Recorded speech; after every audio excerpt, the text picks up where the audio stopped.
Pada Juni yang kering, aku mengenang suatu masa ketika kali pertama kita dinikahkan oleh semesta. Ketika itu, rambutmu yang hitam panjang dan terurai disepuh sinar matahari yang terik. Bola matamu menyala seperti purnama yang sempurna. Kau menjelma Hawa ketika aku adalah Adam yang kesepian. Kemudian kita membangun surga di kehidupan ini bersama-sama. Membangun singgasana megah yang boleh jadi terlihat sederhana. Dengan beberapa bunga, pohon mangga yang remaja, dan beberapa helai rumput yang tumbuh dari sela-sela batuan. Saban pagi, tiap helai daun dan reranting yang gugur di beranda rumah kita selalu kau sapu dengan jeli. Tiada tersisa di antara bunga Kamboja merah muda yang merdeka mewarnai ruang sekehendaknya. Kau sangat menyukai ikan koi yang bergumul ke sana kemari mencari penghidupan di kolam kecil yang ada di sebelah barat taman kita. Dengan senyum tipis yang begitu manja, kau acap kali mencoba berdialog dengan mereka, meski kadang-kadang tak mendapat jawaban dalam bentuk apapun. Lemparkan kunci ini ke kolam itu, pintamu seusai mengunci gembok berwarna perak itu di tepi pagar rumah kita. Ini kan bukan Perancis. Memangnya kenapa kalau bukan di Perancis? Bukankah harapan bisa kita tanam dimanapun? Aku hanya tersenyum menanggapi keinginanmu. Kau kadang-kadang begitu konyol, tetapi itu yang aku suka darimu. Kesahajaanmu dalam menjalani hidup. Kau barangkali terobsesi dengan mitos yang ada di jembatan Pont des Arts yang berada di sepanjang sungai Seine di samping Museum Louvre itu. Aku tentu tidak bisa menolaknya. Apalagi ketika kau menunjukkan wajahmu yang cemberut itu, seakan-akan dalam kamus bahasaku hanya ada kata ya. Maka aku lemparkan kunci yang kau berikan ke kolam di taman kita. Beberapa ikan koi terlihat berpencar karena kaget. Permukaan kolam melahirkan riak kecil yang susul menyusul karenanya. Kau memejamkan mata dan tersenyum lebih lepas dari sebelumnya. Kosakata bahagia seketika telah mendapatkan maknanya. Gembok berwarna perak yang sedari tadi menggantung di tepi pagar itu, kau tatap dengan penuh harap. Rupanya benda apapun bisa menjadi indah apabila kita memaknainya. Tak terkecuali sebongkah besi yang dibentuk menjadi benda bernama gembok ini. Cinta yang abadi selalu menjadi topik pilihanmu dalam setiap perbincangan kita sejak muda. Mungkin jawabanku yang asal-asalan ketika itu secara kebetulan sesuai dengan jawaban yang kau harapkan, yang tidak kau dapatkan dari mulut lelaki manapun. Dahulu, aku pernah berkata bahwa cinta yang abadi adalah suatu kepastian. Meskipun semua manusia bisa mati, tetapi cinta dalam hati mereka akan hidup abadi. Sekian puluh tahun sudah setelah kunci gembok itu, aku lemparkan ke kolam di taman kita. Rambutmu yang dahulu panjang hitam terurai, kini hampir sepenuhnya memutih. Wajah bayi-bayi menggemaskan yang dulu sering kau tunjukkan padaku di galeri handphonemu, kini sudah lahir ke dunia dan menjadi dewasa. Kau dahulu berharap memiliki 3 bayi yang menggemaskan dan bisa menghapus segala lelah setelah membanting tulang mencari penghidupan. Kini, harapanmu terwujud sudah. Mereka telah lahir ke dunia, tumbuh dan mengalami apa yang dinamakan kasmaran seperti kita. Mereka juga telah sama-sama berkeluarga, mengurai benang kusut kehidupan dengan fondasi kasih sayang. Rupanya, waktu telah memelihara mereka hingga tumbuh menjadi pelaut ulung yang siap mengarungi samudera kehidupan. Kini, kita hanya tinggal berdua di istana surga yang selama ini dengan sabar menampung mimpi-mimpi kita. Di beranda rumah, kita sama menikmati siang yang hendak bermetamorfosis menjadi sore. Tentu akan kita saksikan pula lukisan Tuhan yang berwarna jingga di ufuk barat kesukaanmu itu. Kau, seperti biasanya, akan takjub dan memendam kata-kata sehingga satu-satunya jalan keluar bagi mereka adalah melalui bola matamu. Setiap hari, kita selalu mencoba mencatat kelahiran dan kematian waktu melaluinya. Namun, kita tak pernah sadar bahwa sebenarnya kita tengah mencoba mencatat kelahiran dan kematian kita sendiri. Apakah cinta abadi? Ucapmu sembari menatap matahari yang tenggelam hampir sempurna.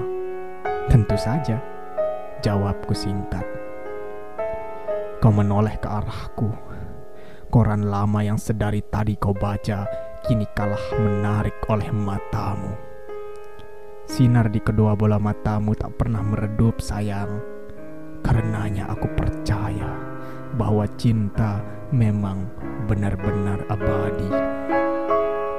Senja yang saban hari kau nikmati itu kini gugur di kelopak matamu. Senyum yang terbit dari bibirmu terasa begitu hangat, sehangat nuansa yang dihidangkan hari yang menjelang peristirahatannya, atau barangkali kematiannya. Kita tentu akan mati pula, sayang, dan hal itu memang lazim dikhawatirkan semua orang di usia kita saat ini. Tetapi Keis dan Laila yang menurutku tidak seberuntung kita karena sempat bercinta di dunia tetap akan mengecap nikmatnya hakikat cinta yang abadi itu dimanapun, bahkan di luar kehidupan ini. Bunga Kamboja yang dahulu selalu bermekaran kini benar-benar hilang di telan masa.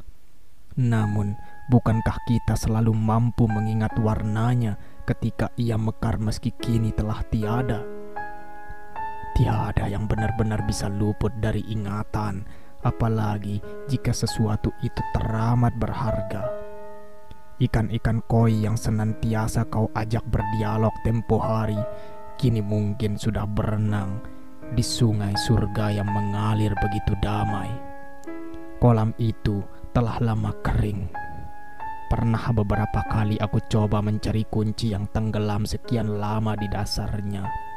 Tentu bukan untuk membuka gembok yang telah berkarat diterpa angin dan hujan itu.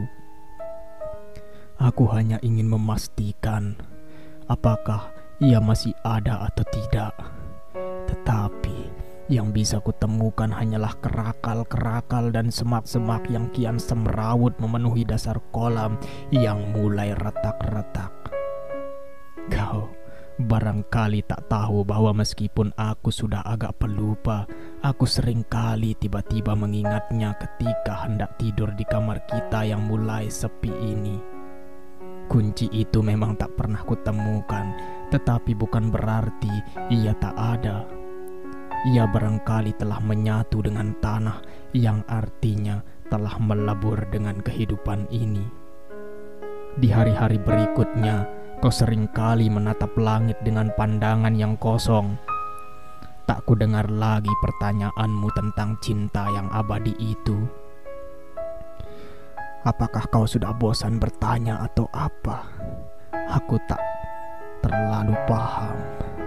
Namun ku yakini mungkin kau sudah dengan utuh memahaminya setelah jutaan kali kau tanyakan padaku. Pandanganku semakin kabur kali ini, sayang. Kacamata sudah hampir tak bisa membantuku melihat sesuatu dengan jelas. Wajahmu tentu saja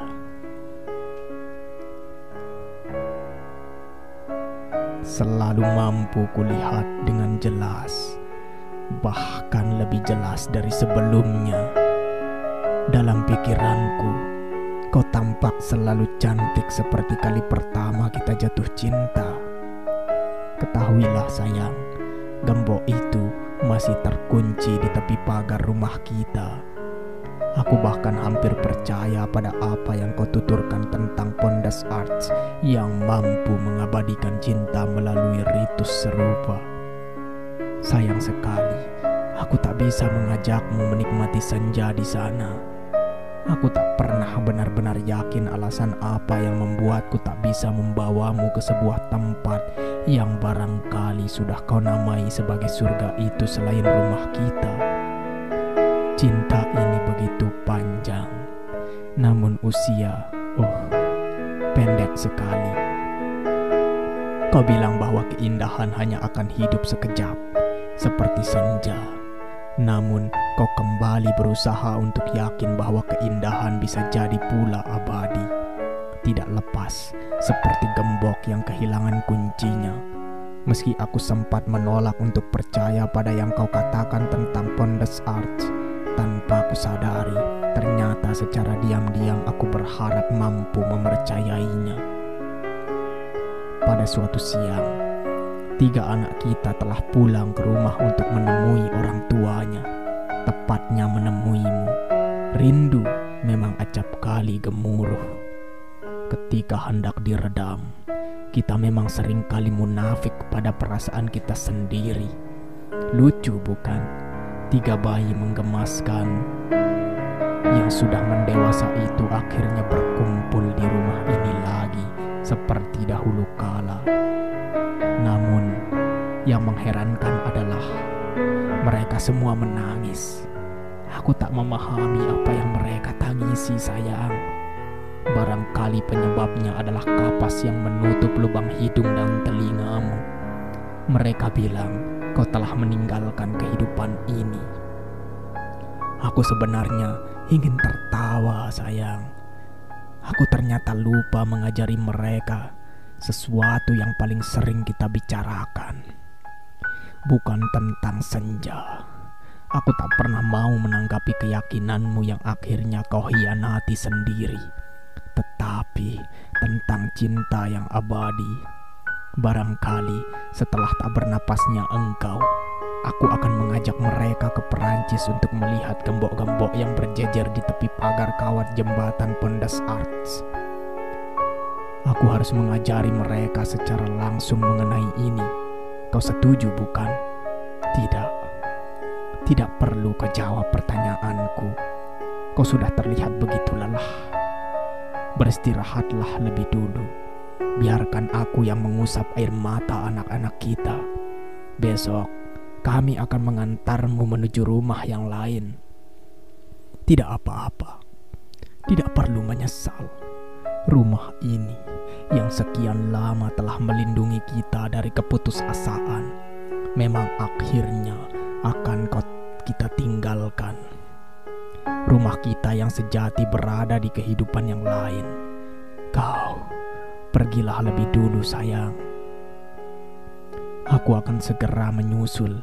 Masih ada saat-saat bagiku untuk merenungi beberapa hal yang sebelumnya tak sempat aku lakukan ketika berada di dekatmu. Bagaimana tidak, bola matamu selalu mampu memenuhi ruang pikiranku. Meskipun semua manusia bisa mati, tetapi cinta dalam hati mereka pasti hidup abadi. Bukankah itu yang kita percayai? Kefanaan senja adalah raga kita sayang, dan cinta adalah apa yang semayam di dalam ruh keabadian. Setelah mengantarmu ke rumah baru kita, aku akan duduk kembali di kursi beranda rumah ini. Aku tentu saja akan berusaha mengamati meski dengan pandangan yang telah kabur. Sisa-sisa kenangan dari warna bunga Kamboja, daun-daun dan ranting yang berserakan di halaman rumah, pohon mangga yang kian mendewasa, kolam yang telah mati bersama ikan-ikan koi di sana, dan juga gembok yang masih terkunci di tepi pagar rumah kita. Kau tahu sayang, kini senja telah samar-samar menghitam. Barangkali untuk terakhir kalinya aku akan segera berbaring di sampingmu untuk menikmati kehidupan indah di mana cinta abadi bersemayam. Tasikmalaya, 9 Juni 2018, 03.18.